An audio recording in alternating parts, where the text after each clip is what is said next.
Hi all, good evening. We'll start in about a minute or so. Before that, quick check both about audio and video. If one of you can kind of give me a reply on the chat window that you're able to hear me, the video is clear, then we can start at 7 p.m.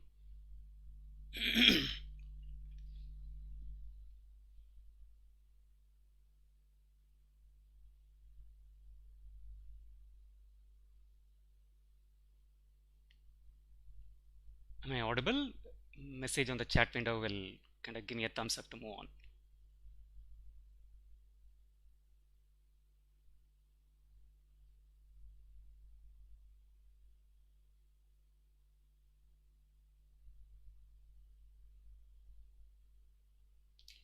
Super Parichay. We'll start in about, yep, it's time 7 o'clock. We'll get started. Good evening, everyone. Welcome to this third episode of Q&A session, live Q&A session, both about GMAT prep as well as MBA. So we'll get started today. The first question that we'll be looking at today is something that someone asked last week, and I promised to give an answer to it, collating data from different sources, right? So this question is an interesting question and gives us an idea about what we should be looking at in terms of a GMAT score that you should focus on, right? Essentially, the question is average score required for MBA and MIM in different countries with a typical Indian profile, right? It's essentially asking if you can give me a kind of a cutoff. What is that cutoff going to be? What number is going to make the cut to these business schools for different programs, right? So we're going to be looking at each of those things one at a time. I'll start by addressing what I thought of as a typical Indian profile. A typical Indian profile is an engineer, male, right? Typically with 4 to 6 years of professional experience, right? More likely to be 4 than 6, and someone who is from a popular work profile, which essentially is you're from the IT sector, you're from financial industry, you're from some typical marketing job, not someone who has done something very different, right? So it's not a atypical profile. So a typical profile is what we are looking at, right? And lastly, you got good past academics. When I say good past academics, I'm not talking about people who have got gold medal. I'm talking about people, if in a percentage scheme we are talking about 85 plus percentage in 10th standard, 85 to 90 percentage in 12th standard, and probably 75 plus percentage, preferably 80 percentage plus in your undergraduation if you have done undergraduation alone. If it's post graduation, probably 70 to 75 in post graduation and 80 in undergraduation. So this is what I call as a good past academics, right? So all of these things is what I take it as a typical Indian profile trying to apply to either an MIM program or to an MBA program. I've looked at it, what will it be like, what is it likely to be for an MIM program, right? MIM programs have basically looked at 4 popular schools, right? The one with asterisks, right? Those are the ones for which the exact data is not available on the school's website. They're given data in a different way. For example, London Business School would have given you what is the middle 80th percentile, 80% of the people, what is their score range is what they'll give. Essentially, what is the 10th percentile number and what is the 90th percentile number is what they're given. So their median or average number, both for ESSEC, PARI, and Singapore campus and London Business School, are estimated numbers, whereas for the others, the numbers are as they are available on the website. So for HEC PARI, it's 702. London Business School, this is for the MIM programs. London Business School, the number is 680, ESSEC it is 650, and ISAD it is 670. So this is a median number or the average number depending upon each school. Some schools present median, some schools present average. So let's take that as a central tendency number and work with that. So if you're a typical Indian applicant, right, then I think you should have probably about 20 points more than that. So these numbers are going to translate as 720, 700, 680, and 700. Third column that I've got, right?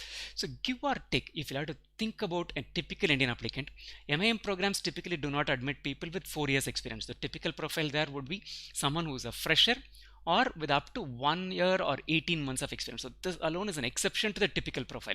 So you're a fresher with less than or someone with less than 18 months of experience. So if you are applying, right, and that 1 year experience that you got is from IT, is from finance, is from marketing, all of the other profile details that I've mentioned will hold good, then you should be looking at a 700 plus as a GMAT score. Let's leave 720 HEC PARI outside as an outlier or as a number that is like too high. 700 will make the cut if all other things go well. So with 700, let me put it this way, a lot of other things go hand in hand in terms of helping the admissions officer or the admissions committee make a decision about your application.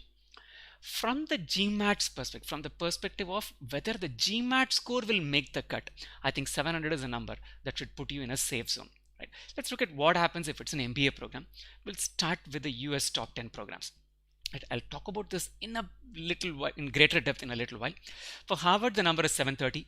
For Stanford, it was 733, and Wharton at 730, either the median or the average, as available on their website for 2021, 2020 beginning admissions, right? So for Indian applicant to make the cut, if the profile is a typical profile, it should be 20 points more than this, which is 750 plus.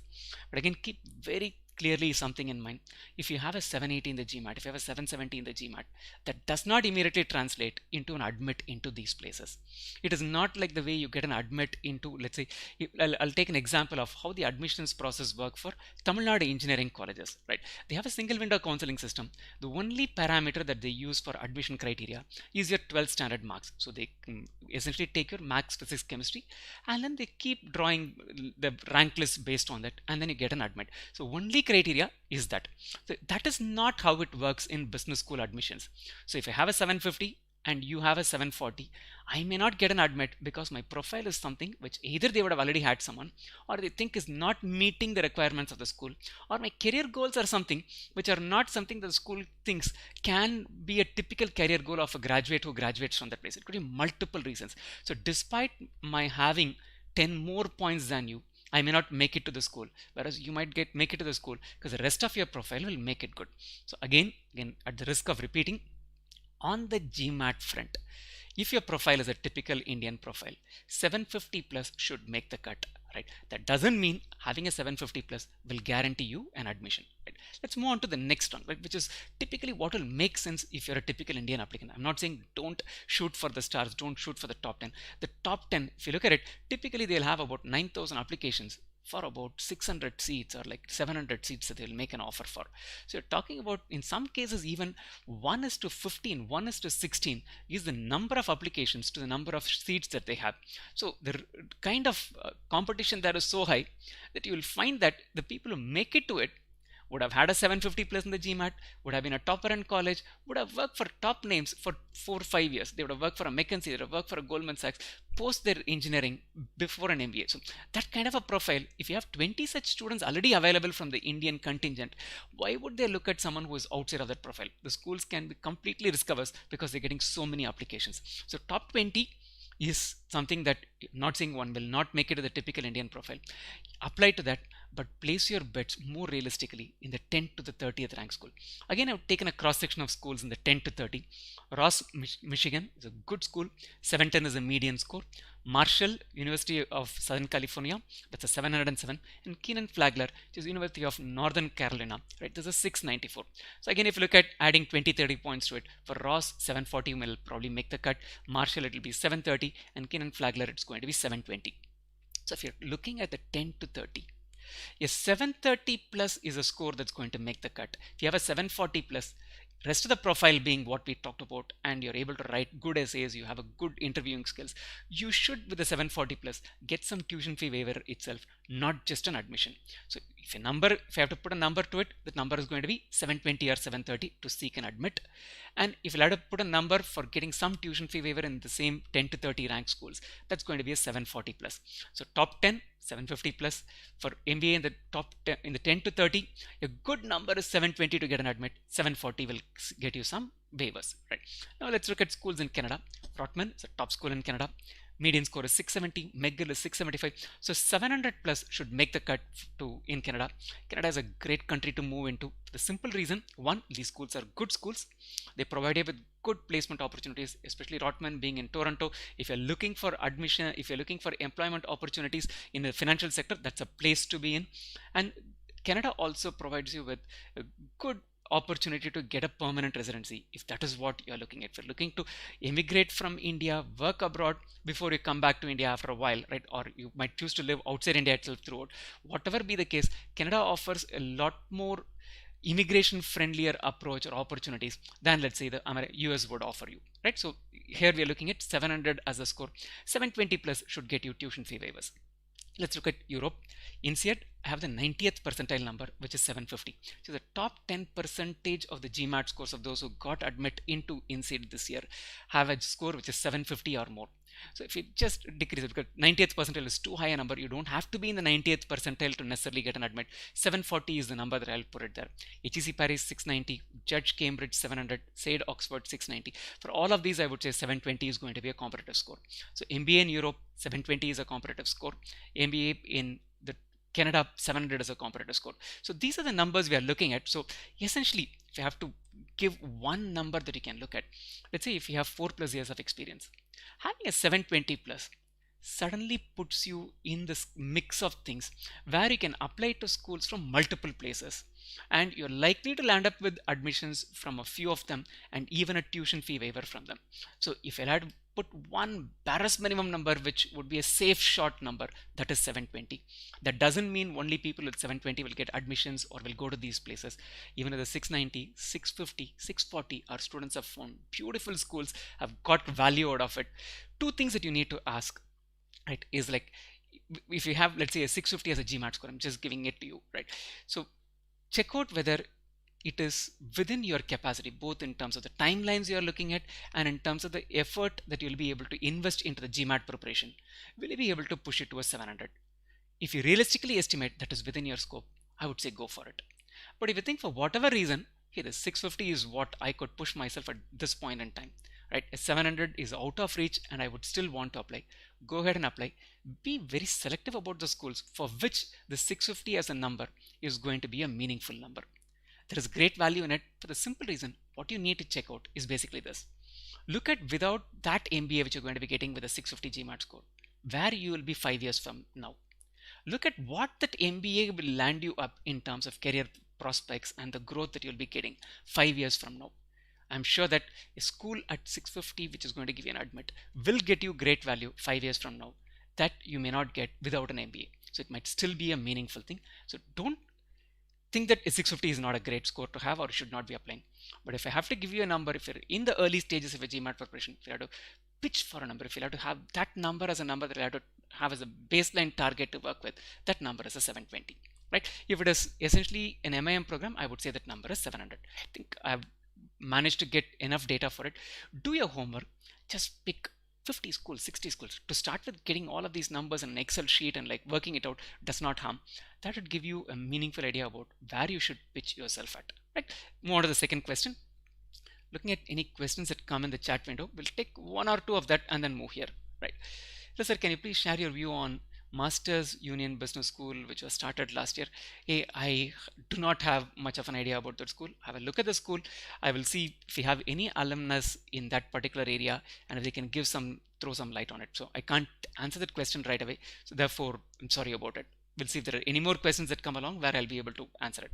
One of the second question.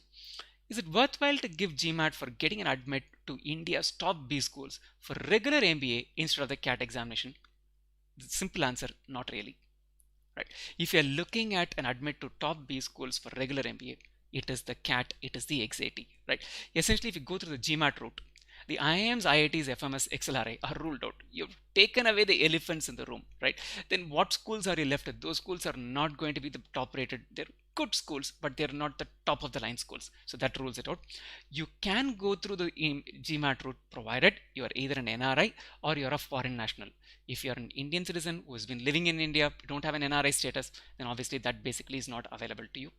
The thing that I would actually be saying in your question, if I have to reword your question, right, is it worthwhile to give the GMAT for getting an admit instead of the CAT is what you have said. I would say in addition to the CAT is what I would rephrase it. The rationale is the preparation for GMAT and CAT have a lot of common elements. If you have to just talk about the syllabus component alone, it would be, I would say on a conservative estimate, 50% would be common. If you have to take a more realistic estimate, about 70% of what you prepare for CAT and what you prepare for GMAT have a lot of intersection elements in it. So you put an additional 30%, you can write the CAT if you prepare for the GMAT. If you prepared seriously for the CAT, then an additional 30% investment, you should be able to round up your GMAT preparation. So depending upon which part of the year you're right now in. For example, right now we are in mid-June. I would say gun for the CAT to start with, because the CAT examination is going to be in the month of November and you need to do serious preparation for at least 3 to 4 months to do justice to your CAT. Get your CAT out of the window, right? Finish CAT by November and December, whenever it happens this year. Round it up with another 45 days to 60 days of preparation. focusing primarily on two aspects. One, data sufficiency when it comes to the quantitative reasoning, and two, a lot of intensity when it comes to the critical reasoning. Reading comprehension is common. Critical reasoning and sentence correction needs a lot of work. So focusing on verbal, focusing on data sufficiency, if you round it up with another 45 to 60 days preparation, by end of January you should be able to write the GMAT. In addition to the CAT, if you have GMAT, there are schools which will look at one of the two scores depending upon which score is good, right? They'll give you the option to send the score that is of the school that you think will give you a better chance. And you also, if you have a good CAT score, get a chance at these top-notch schools within India. The second thing, the GMAT score is valid for 5 years. Right now you might be thinking India, India, India. 2 years in a row, God forbid, your CAT scores are not what they are, whereas your GMAT score is a 720 plus. You might say, hey, I'm going to look at outside India, I'll look at ISB in India, I'll look at schools outside India and see if you can apply to Asia Pacific if you want to be here. Or the 720, as I had mentioned, you stand a good chance of getting some tuition fee waivers from schools in Canada, from schools in Europe. So a lot of opportunities that open up, and you might actually go that route, right? So do it as not instead of, in addition to, is what I would say. Mix increases. With GMAT in the mix, you have a lot more options. That's a fourth point, right? So keep this in mind. Let's move on to the third question. Is there any more questions in the chat window? So do you have an exclusive program for verbal? Right now, not. We offer only an exclusive online course for the quant, and we have a live online class which combines the two. Right? What about ISB, Goganta? Can you just be a little more elaborate on your question? I didn't understand what about ISB. In what aspect are you asking? Then I'll be able to answer it. Right.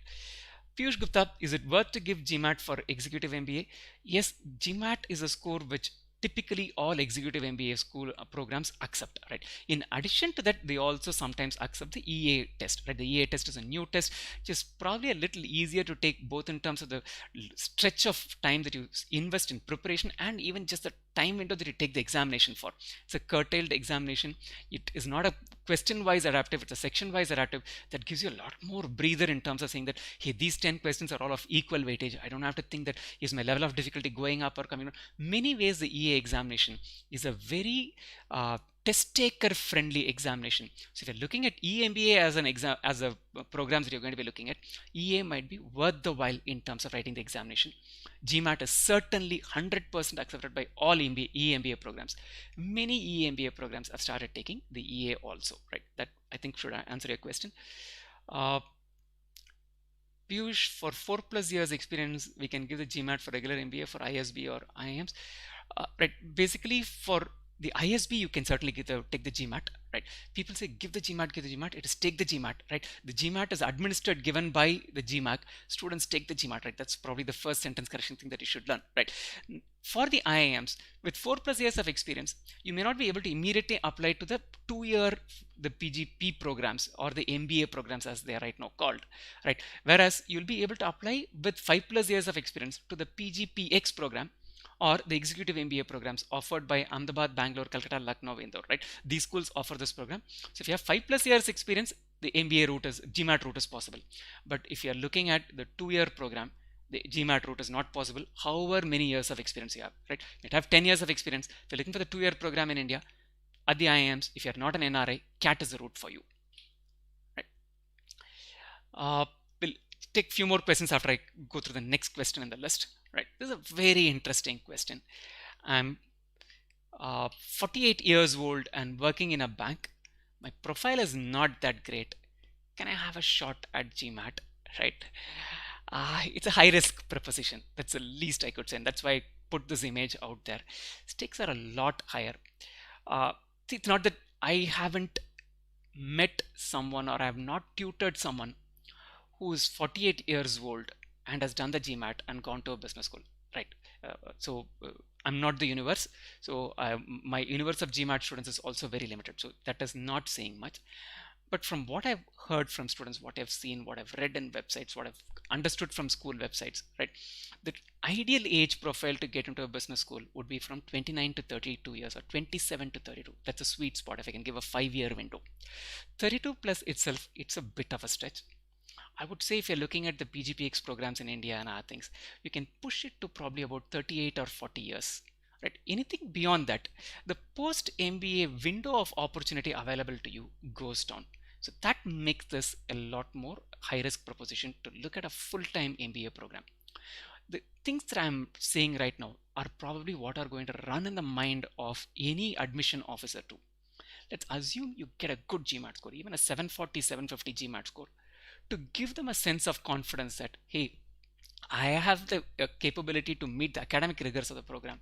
They'll still be wondering whether they'll be able to fit you, whether your career goals and motives meet the career goals of a typical applicant to that particular school.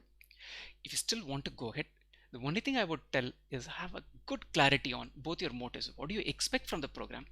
What do you expect to get out of when you graduate from the program in terms of career goals? Is it getting a job in the same industry? Is it getting a job in the same employer? Sometimes your employer might give you a sabbatical that you can go back and work in the place, but at a much higher level. In that case, you'll be able to mitigate the risk of finding a job or a fitment, and therefore you could say that to admissions officer and they will be a lot more convinced about your case. I would say in this kind of a scenario, an EMBA might be a better program. Having said all of these things, I'm going to ask you to do one thing, and that is very worth the while because you're of this age profile. You cannot afford to make a call which is not going to be right, going to serve you right. So initiate dialogue with schools. Write to as many schools as possible which you think are of interest to you. Send your profile to them. Ask them to do a profile evaluation. Ask them, check with them whether if you get a good GMAT score, if all of these things work, and this is your academic background, and this is your career goals, do you stand a good chance in getting an admit into that place, right? Writing the GMAT alone is probably, you can do it for just understanding how effective, competent you are right now in terms of meeting the academic rigors, right? That's an exercise, independent exercise itself. But making that exercise fruitful from an MBA perspective, I would say start the dialogue right away, right? So this is what I would suggest. So there's a lot at stake because you probably have, if we typically look at 60 years as one probably thinking about retiring from professional life, right? The window available to you post an MBA is a lot lesser than someone who goes in when he or she is 35 years of age, right? So have this perspective when you go with it. I'm going to take a few more questions here. Right, just a minute. I'm scrolling up and down to figure out a question. Abhiram Reddy, right? It's been 3 years I've last touched any books. This is a question from Abhiram Reddy. I'm thinking of preparing for GMAT. How much should I dedicate per day?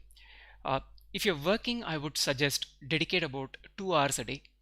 Many times you'll not be able to find 2 full hours in one go. My thing is split it as 1 hour in the morning, 1 hour in the evening, and work with that 2 hours a day for about 3 to 4 months. When you go through some program, right, go with a structured program. Don't try to do self-preparation. Self-preparation loses momentum. Self-preparation, you sometimes get focused in one area and do not balance your preparation. There are many things for which I would say self-preparation is not the best thing to do. Go with any structured program. I'll leave it to you the choice. Evaluate what works for you.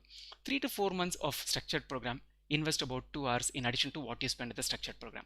Subsequently, if you can pick it up to about 3 hours a day, another 30-45 days from that point, give or take about 5 months from now, you should be able to write the GMAT and get a good score.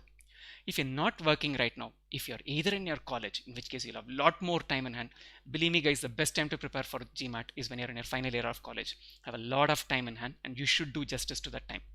Right? Or if you're between jobs or if you've not taken up a job, then I would say invest about 4 to 5 hours in the GMAT quality time. That you'll be able to compress the time window. The 5 to 6 months that I've been talking about, you'll be able to finish it in about 3 months and have a GMAT score with you 3 months down the line, right? Next question is from Keshav Kumar.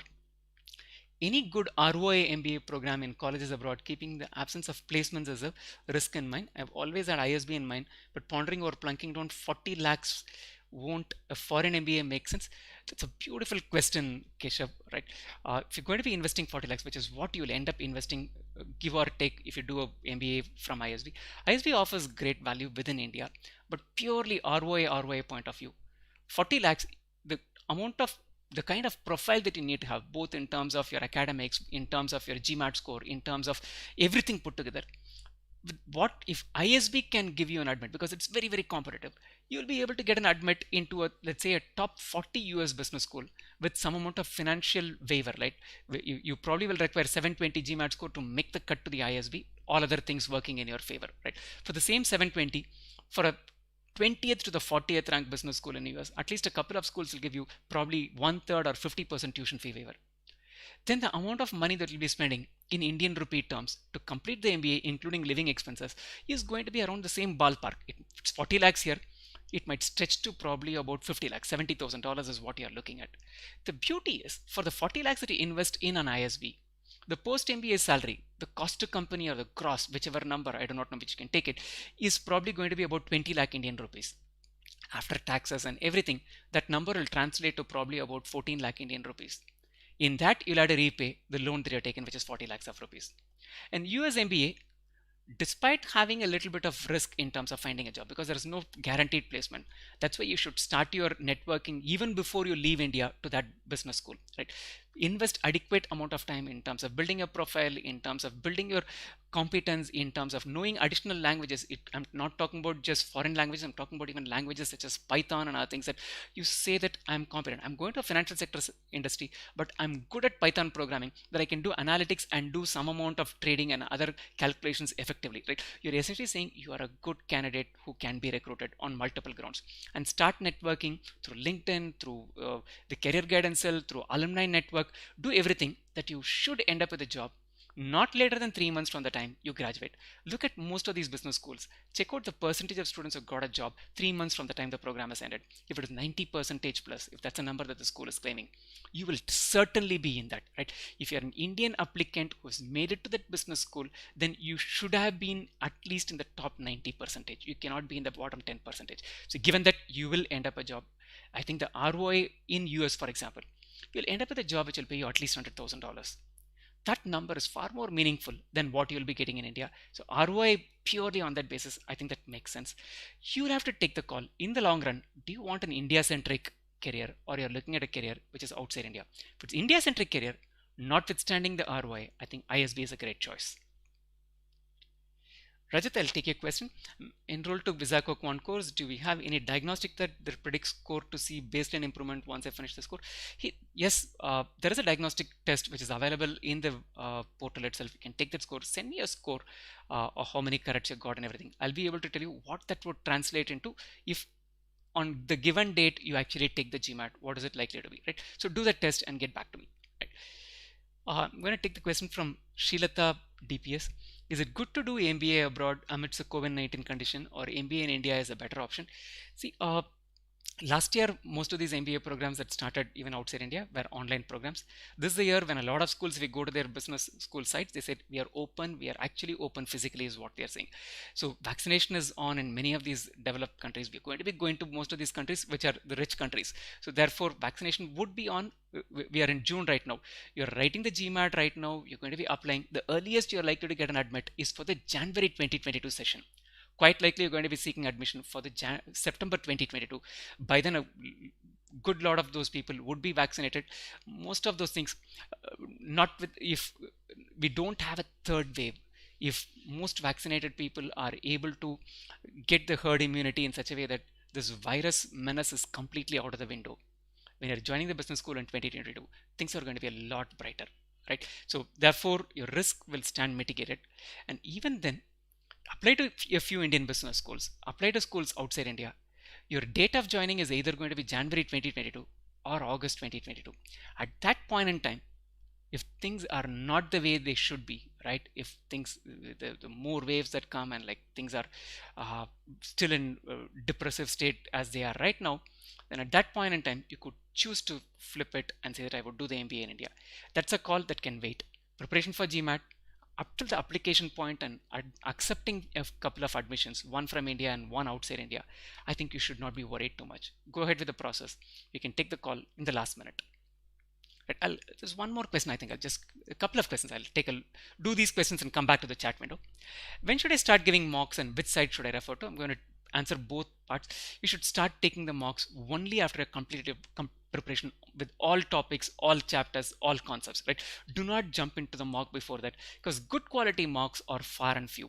I would say probably there are about 6 to 10 good quality mocks which are representative mocks, which puts pressure on you to not exhaust them before your preparation is done. If I had to give you some number, these are like some thumb rules, right? 1500 plus 1200. 1500 quant questions is a baseline that you should have solved to get that kind of comfort, right? It could be more for some of us, but 1500 is a number at which you should start seeing inflection point in your preparation. For verbal, that number is likely to be 1200, right? Again, thumb rule in terms of accuracy, we should, by that time, when you're doing that 1500 and 1200, when you're in the last 200 questions, I would go to the extent of saying, after you started the mocks, wrap it up with the verbal review and quant review and the advanced edition, right? Between all of these three variants of books, right, GMAT provides you with 2000 plus real retired GMAT questions. If you're serious about the GMAT, you need to solve these 2000 questions, right? Anything else that you solve is important. I'm not saying no, but you should round it up with this. So take the mock after completing the full book, and then as you're in the mock, use these additional books, the quant review, verbal review, and the advanced books, to give you another fillip and momentum to it. What are the most representative mocks? The official GMAT mocks, right? There are 2 free available, 4 paid ones. I would definitely recommend that you take those 4 paid ones and do them toward the end of the exam, very close to your examination. Probably 2 weeks before the examination, you should start on the last of the 4 mocks, right? Do 2 each week, and the last 2 mocks should be a good indicator of what you're likely to see in the final examination, right? Give or take 20 points this way or that way, depending upon how that particular day pans out. If the day of the examination is something which mimics how you went about in the past, right? One more question. What is the importance of applying in first round? Are there any advantages? I've done a video on this specific thing. I've done about a 10-15 minute video. I'll give you the URL of the video in the last one. Yes, there are advantages to applying to round 1. The first and foremost advantage is the messaging, right? Look at the background I've taken, right? You're saying that I'm completely prepared. I've got all my profile set. I've taken the GMAT, I've taken the language test, I've written the essays, I've got my recommendation letters in place, and I'm ready. I know I'm going to do an MBA next year, September. Round 1 starts in August, September of this year. I've got my calendar ready. I've finished every task that is to be ready. You're messaging them that you are a serious candidate and you plan well. Second one, it gives you greater choice, pretty much like the different sushis that you find behind you, right? So if you get an admit in round 1, you get to take a shot at round 2. You have an admit. You probably can shoot for a better school, or you can shoot for a slightly lower rank school and shoot for greater financial assistantship. So all of those calls are there. You have one admit. One is in the bag. That safety is there. You've paid a commitment fee to them saying that I'm going to take that admit. You can go and then basically apply in round 1 and probably use this admit and negotiate with the next school. And that's nothing wrong with it, right? You are seeking to get what is best for you as much as a business school is seeking to see what is the best candidate I can take in. So negotiate for a better deal if you already have an admit, greater choice. The third important thing, these are 3 points I've covered in that particular video in depth, so you should look at that video. Third point is you'll be better equipped for an MBA program once you have done and got an admit. But say December of the year you have an admit, you know you're going to start the school in August, right? You know you've been weak in calculus all your life. Go and pick a couple of Coursera programs. Do the AP program in calculus. You don't have to write the AP examination. So therefore, when you get into the business school, you're adequately prepared with calculus, because many good business schools, term 1, semester 1, you're likely to have a quantitative reasoning paper and calculus is going to be there. If you've not seen even the outside cover of a financial statement, right, it's time you picked up how to read a balance sheet and do a course in Coursera and get yourself familiar with all the terms. How do you do a balance sheet? What's a double entry? What is ledger entry? What's a journal entry? What is credit? What is debit? The whole works you can learn, right? Get prepared that if you can do justice to parts that you're not familiar with before you go, these 7 to 9 months you can work on it. You can pick a couple of foreign language courses. You can join for French, you can join for German. Do one level at least in that to show that your serious inclination about learning further and building your resume. So many things which are going to help you with seeking a job, with getting a summer internship during your MBA or post MBA. You can get all of that address now that you have an admit in hand. Worst case, if you don't want to do anything, you have 9 chill months that is available to you. That's probably what you should not be doing. I'm not saying you should be chilling, but it gives you so much choice. Here's the URL for the video, wzko.in/round1. Watch this video. I've elaborated on this, so it would convince you to get yourself ready for round 1. Having said that, is everything lost if you don't do it? See, your choice would be limited, because in round 2, whatever admit you get, you should take it. You probably will have a lesser window to get prepared for the MBA. You probably will start preparing for the MBA only after April. The messaging part, if you have a better application in round 2 than in round 1, let's say you have a 630 GMAT score in round 1, took the GMAT a second time, have a 740 score. 740 in round 2 is far better than 630 in round 1, right? So this basically is why the advantages of round 1. I'm going to look at a few more questions in the chat window, see if I can answer them, right? Vamsi Naidu, how about applying to EPGP courses in India? What are the scores required? The EPGP programs in India, they, I would say, if you have 8 to 10 years of experience, probably a 690, 700 will be a competitive score. If you have 5 to 8 years of experience, 720, 730 will be a competitive score. And do a few more questions. Hi sir, this is Annie 9993. With 12 years of experience, network security, cyber security, what are the chances of getting an admission in MBA colleges, specifically Europe, Canada, 1 year, provided 720 plus GMAT score? Good chance, very good chances are there. See, especially if you write your application essays in such a way that you're planning to continue in this cyber security industry. Cyber security industry is going to have demand, and that's a place where there's going to be immense opportunities available, both for technical talent as well as for managerial talent. So if you convince them that if you don't write an application essay which says, hey, I'm going to shift from here to, let's say, fast moving consumer goods marketing, which is when it will be a red flag for them. Why is someone with 12 years of intense experience in cybersecurity wanting to do this? If you say that I'm going to even look at working in the tech team of a financial services company, of a bank, that would still make the cut. So if you stick to the domain in terms of writing application essays, you will be able to convert it into an admit in both Europe as well as in Canada. Canada has this added advantage that if you do well there, if you do a 1 year course, you get 1 year work permit immediately. If you have 1 year full-time experience there, you get points to get PR, permanent residency there. So Canada is that way a better bet in terms of migrating overall. But European schools will also look at it. 720 plus GMAT score is a very good GMAT score, especially with someone who's saying 12 years of experience. If you're getting a 720 in the GMAT, you're committing to it, and you're telling the school that the last I touched book seriously was 12 to 15 years back, right? This kind of a math, this kind of a language. Hey, my 720 essentially credentializes me, right? You build credibility about your ability to manage the rigors of the program. So that's a lovely thing. You will get an admit, is what I would say. One cannot say to that confidence, but I would say that you stand a brilliant chance of getting an admit. I just skipped a lot. Let me see. So if I prepare this from Prachi Singh, so if I prepare for GMAT, will I be able to give CAT with the same preparation? Hey, Prachi kind of covered it. 70% is common. The quant and verbal that you do for GMAT is more, the verbal especially is more than adequate for CAT. Quant, in terms of the core concepts, it's same for most of the topics which are common to that. CAT has got certain topics which are not there in GMAT. CAT tests logarithm. GMAT does not test logarithm. Trigonometry is there in CAT, which is not there in GMAT, right? The things like clocks, calendars, shares, these are things which would find a different flavor if ever tested in the GMAT, but they would be tested as is in that case. Binomial theorem is a part of CAT, so these are things which are going to be tested in the CAT. And the DALR section is a beast. It's a separate beast by itself. The last few years, CAT DALR, they've just notched the level of difficulty quite a bit. As in, like, if it was X, it's become probably 3X in the last few years.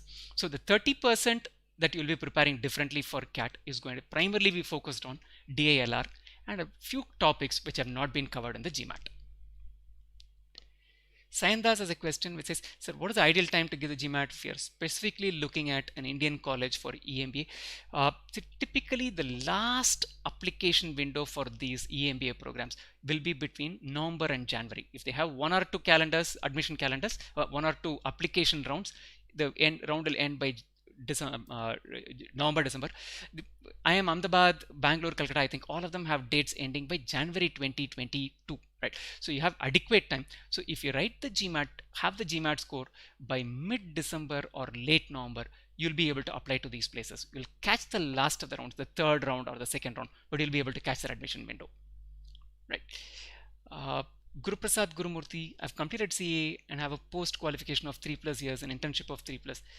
Will such experience hold good for application? Certainly yes, certainly yes. One, to start with, the number of engineers versus number of chartered accountants who apply to a business school, chartered accountants are far fewer, right? 3+ years of experience in PwC, which is a multi-nat. So that basically signals that if a PwC is recruited you, then you should have some caliber. And a chartered accountant, far and few. So bring in diversity to profile, class profile. Have a 700+ GMAT score. That should make the cut in many, many cases.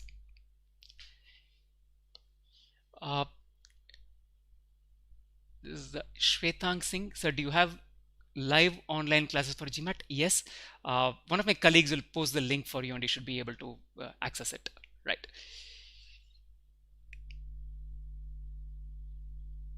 Right, I think Prachi, will I get admission in SP Jain with GMAT because I'm preparing for it? Certainly, yes. SP Jain accepts both CAT and the GMAT score. You'll be able to get admit there.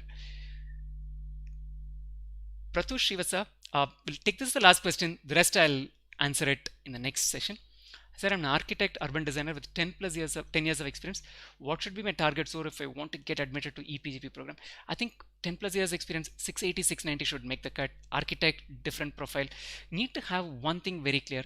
Have clarity of goals. Why do you want to do it? What is this EMBA program going to do for you? As in career goals, you need to have a lot of clarity. They're going to be punching holes saying that were you an unsuccessful architect, which is why you want to do an MBA. What is this MBA going to do for you? Have good clarity on it, because unlike business schools outside India, business schools outside India are a lot more polished when interviewing. Indian business schools sometimes tend to be in your face when they ask questions, so they could even put you in a spot. These are sometimes some of these interviews end up being interviews which are high pressure interviews. So they sometimes will ask you such pointed question. Is it because you've been unsuccessful that you're shifting to it? So have an answer prepared well for it. So your focus should be on what your career goals are and why this MBA and why now and all of those, and a 700 plus GMAT score should probably make the cut. Right? Thanks, guys. Wonderful kind of questions that you guys came up with in the chat window. Got a feedback from some of you saying that like you do meditated questions that people have asked in earlier, and like doesn't look like a live one, which is why I thought we'll do a lot more live questions this time. Leave your feedback in the comment section. Was this useful? Was this helpful? Is this a format that we should follow in future? And best wishes for a GMAT preparation. 2 weeks from now, next to next Friday, we'll again meet at 7 p.m. and take more questions. Until then, stay safe, stay motivated.